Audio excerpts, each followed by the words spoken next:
placement. Oh, I guess we're on the air. Hey, everybody, I'm Shane. I'm here with the Tom Russell. How are you? Good. Great to be here. Great to be back in Texas, actually. Well, It's been a long time. It's good to have you. We were, even today, wondering if this show was going to happen. Well, I've been talking about it, but we've had this booked for it seems like 3 years. Two or 3 years. Yeah, 2 or 3 years. We got people like, I don't know, I bought tickets 2 years ago. I said, they're still there. Yeah, we got kind of sequestered over in Switzerland for a while. And Oh, it must have been rough for you. yeah, I did some online festivals and hung out. We have a small place over there. My wife's originally from Switzerland. Nice. And she grew up listening to Doug Somm. Of course. And Augie Myers. Of course. She met him over there. And so by the time we got together, she was well versed in All the Texas stuff. music. Nice. So I usually start these off by talking about the artist and the history of the duck, and you've been playing here for 20 years? Pretty much since inception, probably, huh? Yeah, I don't know if it was that long. I played at Anderson Fair for a while, but that would have been in probably the 80s, late 80s. Yeah. But I've been at the Duck quite a while. It's got the right atmosphere, I do believe. As long as I've been here, you've been coming, so we always enjoy it. So I'm going to get into these hard-hitting questions. You ready for this? Sure. What was the first record you remember purchasing with your own hard-earned, your record, your own money? It was I'm sure it was the mid-50s. It was Bye Bye Love, the Everly Brothers. So was it single?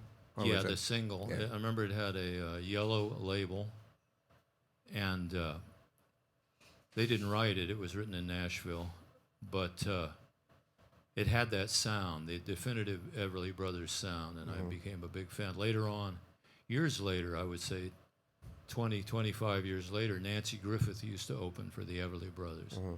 And late, great Nancy Griffith, and she called me up and to come out to a show in Long Island, and after the show, there was a jam in a pub like this, and I got to sing with the Everly Brothers. Oh, how cool is that? Everybody was having a beer or 10, and Phil asked me to write a song for him. He never recorded it, but I wrote a song for him called Talking Drum, about the time I spent in West Africa in late 60s. Nice. That's really cool. So do you remember your first concert? Well, I did a little playing in college. I went to the University of California, Santa Barbara, and graduated with a master's in 1969. And that was the, kind of the era of Vietnam. Either you stay in school or go to Vietnam, and they gave me the choice of going to Vietnam or teaching. So I was sent to West Africa, to Nigeria, where. So what was better? I mean, Well, the Biafran War was on. They hadn't told me about that little story. So you were going to war regardless. Yes. In a way. Yeah, I was about 300 miles from the front lines, but there was a lot of roadblocks. And later on, I wrote a song about it called East of Woodstock, West of Vietnam. In other words, I didn't go to Woodstock in 1969,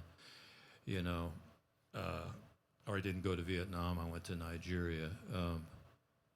But I didn't really get into doing concerts till I got back, and I had to start at the bottom. And Vancouver. We went up to Vancouver to check out the city, and I began playing honky tonks after doing some odd day labor jobs, and did 6-8 sets a night in some of the worst dives in the world on East Hastings Street. Yeah. But and to end that story about concerts, moved to Austin for the first time in '74, and hooked up with a lady called Patricia Harden, who's still around here, and she played piano, was classically trained, and I had been in honky tonks, and we put together a duo called Harden and Russell that played concerts around Texas and eventually moved to California. Onward. That reminds me of something. The thing I like about when you play here is you do covers, not a lot of them, but when you do, they're like, it's not Folsom County Prison Blues, but it's like Tim Harden's Black Sheep Boy, which I love that song. You did that one night here. And then you do like Lefty Purcell's I Never Go Around Mirrors. So I always love the stuff you play when you do cover it. It's really cool. I don't know if I have done those lately, but It's been a while, but I went and looked up the the Mirror song after you played it. I was like, Really? wow, that was really I cool. never Yeah. go around mirrors. Well, back in the early 70s when I was playing the honky tonks, you know, I have this original set list in there of about 200 songs, and you had to have that much variety of music to play. They'd be dancing, they'd be listening. Chief Dan George, the great actor, would come in and want to hear the Ballad of Ira Hayes by Peter Lafarge. Right. You'd do that. So I came out of that country music tradition. You had to be pretty prepared, I guess. Yeah. Yeah, Joe Ely also tells stories about playing from 9 at night till 5 in the morning, you know, places in Houston years ago. So I guess that's Yep. kind of yep. a thing. It's kind of past. your basic, you know, primary school thing. Right. You know? It doesn't happen anymore. And then there was Marty Robbins in 1959 Right. or so with El Paso, and that kind of broke a lot of barriers. Year before or so was Tom Dooley. So the story songs, the cowboy songs started getting in, and my older brother, Pat, who's a real cowboy, had all those records. Okay. So I like to ask all the singer-songwriters what their favorite guitar riff is. Wow. You get like influences all the time. So do you have like a favorite? Like you hear it and you're like, oh yeah. Or maybe a couple. Grady Martin's stuff on El Paso, on those long cowboy songs. I liked his riffs. But, my brother had a lot of flamenco records too, so that drifts into the repertoire on occasion. Okay.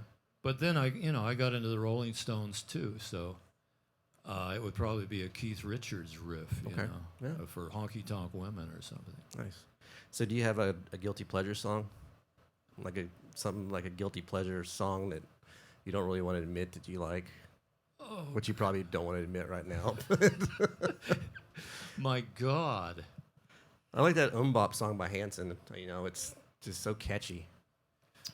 Well, I love things like Wild Thing. Right, You of make course. my heart sing. Chip Taylor wrote it. He's a friend of He ours. played here all the time. Used Yeah. to. Yeah. For a while. And just that basic, simple thing where there was 2 or 3 chords and 3 words,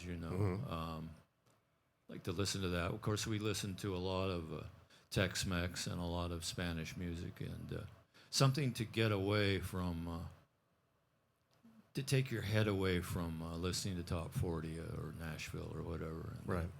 I make paella on occasion, which takes about 5 900 hours, yeah. Yeah, and I listen to Camarón de la Isla, one of the most famous flamenco singers of all time, and he just sings from his gut, and that raises the hair off my toupee. So was there a defining moment in your life that you saw something, heard something, lyrics, heard a riff that you were like, I can do this, I want to do this for the rest of my life? Because you seem to have a pretty interesting life before you started doing this. I think Dylan, Bob Dylan, really, his journey was so fast. And I got to see him early on. I got to see him at the Hollywood Bowl, singing with Joan Baez in 62 or 63, and I got to see him at the Santa Monica Civic Auditorium. His 81st birthday is coming up in a couple of days, so I should do a Dylan song. But we used to hang out at the auditorium to see if we could see him coming to his car, Right. And one time he came up to me and said, "Hey, Santa Monica Civic Auditorium, hey, tell me, where's the nearest liquor store?" They were on their way back on the road, and I started to say, "I don't know, Bob, I'm only 15, but the driver of our car came up and said, no, follow us, follow our car." So we took off down Santa Monica Boulevard, and Dylan's car with Bobby Newirth, Nice. God bless him, passed away yesterday, I think, was with him, and we didn't know where the liquor store was. By the third light, we were terrorized. And Dylan, we saw in the rearview mirror, Dylan got out of the car and laughed at us and danced around the car, shaking his hands. We thought, he's got a gun, he's got a gun. And then they drove off into history. So it was probably Dylan that really inspired me to take my roots into further ground. Okay. So this is the big question of the night. What do y'all, well, I used to call it quarantine watching. Do y'all watch any shows? Are there any shows out there we should be watching? Any Netflixes or any Yellowstones? Did you have a song on Yellowstone? It seemed like everybody had a song on Yellowstone. Probably. You know, we don't watch much. Yeah. We read.